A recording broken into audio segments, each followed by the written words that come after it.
គួរធ្វើដោយផ្ដាច់ចំពោះអ្នកដែលមិនមានលទ្ធភាពសងធនាគារប្រសិនបើជាលោកអ្នកចង់រកដំណោះស្រាយអ្នកដាច់ខាតត្រូវតែកុំខ្ចីកម្ចីឯកជនឬក៏កម្ចីក្រៅផ្លូវការយកមកដោះស្រាយដោយសារតែកម្ចីក្រៅផ្លូវការគឺជាកម្ចីមួយប្រភេទដែលមានអត្រាការប្រាក់ខ្ពស់ខ្លាំងមែនទែនហើយការដែលយកកម្ចីឯកជនឬក៏កម្ចីដែលមានអត្រាការប្រាក់ខ្ពស់បែបនេះយកមកដោះស្រាយវានឹងធ្វើឲ្យហានិភ័យរបស់លោកអ្នកគឺកាន់តែកើនឡើងតើធ្វើដូចម្តេចទើបអាចសងបំណុលទាំងអស់នោះអស់បើសិនជាអ្នកពិតជាអស់លទ្ធភាពនៅក្នុងការបង់សងធនាគារពិតមែនក៏ប៉ុន្តែលោកអ្នកនៅមានឆន្ទៈចង់សងត្រឡប់នោះលោកអ្នកត្រូវតែកុំរត់គេចពីបញ្ហាកុំរត់គេចពីបំណុលហើយផ្ទុយទៅវិញលោកអ្នកត្រូវតែហ៊ានប្រឈមមុខនឹងបញ្ហាទាំងអស់នោះ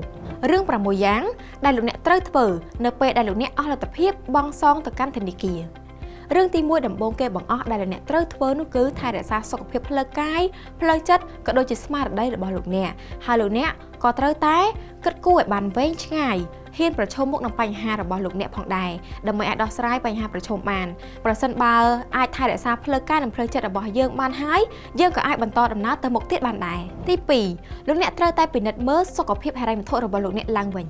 ចំណុចទី2នេះគឺសំខាន់លោកអ្នកត្រូវតែពិនិត្យមើលឡើងវិញទាំងអស់ពីចំណូលចំណាយរបស់លោកអ្នកហើយជាពិសេសនោះគឺចំណាយដែលមិនចាំបាច់លោកអ្នកត្រូវដឹងពីស្ថានភាពហិរញ្ញវត្ថុរបស់លោកអ្នកមើលថាតើលោកអ្នកមានបំណុលចំនួនប៉ុន្មានអត្រាការប្រាក់ចំនួនប៉ុន្មានហើយលោកអ្នកត្រូវតែបង់សងត្រឡប់នឹងរយៈពេលប៉ុន្មានឬក៏ក្នុងកម្រិតណាទី3លោកអ្នកត្រូវតែកាត់បន្ថយការចំណាយទាំងឡាយណាដែលមិនចាំបាច់ចំណុចទី3នេះគឺជាចំណុចសំខាន់មួយផងដែរគឺជាចំណុចមួយដែលលោកអ្នកត្រូវតែកាត់បន្ថយការចំណាយទាំងឡាយណាដែលមិនចាំបាច់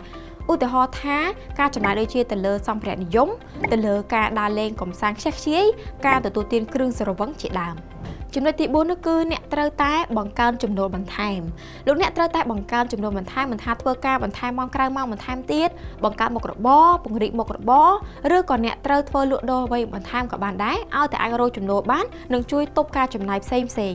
ចំណុចទី5គឺលោកអ្នកត្រូវតែរៀបផែនការដើម្បីសងត្រឡប់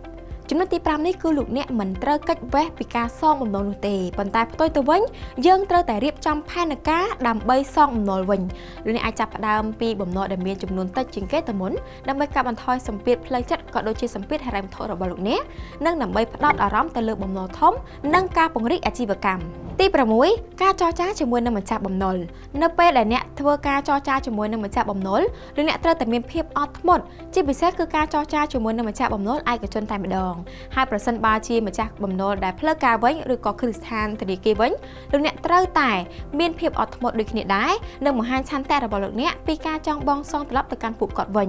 ហើយលោកអ្នកក៏អាចស្នើសុំរៀបចំឥណទានឡើងវិញបានផងដែរហើយដើម្បីជៀសវាងបញ្ហាបែបនេះលោកអ្នកអាចសាកល្បងវិធីសាស្ត្រទាំង4ដូចជា1ត្រូវត្រៀមកញ្ចប់ឬធានារ៉ាប់រងដើម្បីការពារហានិភ័យដែលឥតព្រៀងទុកដូចជាទិញធានារ៉ាប់រងឬបសសដើម្បីការពារការចំណាយពេលឈឺថ្កាត់ប្រើកម្ចីបន្ទាន់ឬកម្ចីបុគ្គលពីគ្រឹះស្ថានផ្លូវការជាជាងយកកម្ចីឯកជន2អ្នកត្រូវរៀបផែនការហិរញ្ញវត្ថុដែលក្នុងនោះត្រូវមានកញ្ចប់លុយសម្រាប់ចំណាយបន្ទាន់ភ្លាមឬលុយបម្រុងត្រៀមសម្រាប់ហេតុការណ៍មិនបានព្រៀងទុក3ទៅ6ខែ3អ្នកត្រូវពិនិត្យមើលលទ្ធភាពសងមុនសម្រាប់ខ្ចីឬបង់រំលោះសម្ភារៈ4កាត់បន្ថយចំណាយណាដែលមិនចាំបាច់ចោលដើម្បីយកលុយចំណាយទាំងនោះមកបង្វិលទុកបង់ធនាគារវិញបានការប្រើប្រាស់កម្ចីដែលមិនធ្វើឲ្យប៉ះពាល់ដល់សុខភាពហិរញ្ញវត្ថុរបស់លោកអ្នកគឺការប្រើប្រាស់កម្ចីដែលចំគោលដៅបង្កើនចំណូល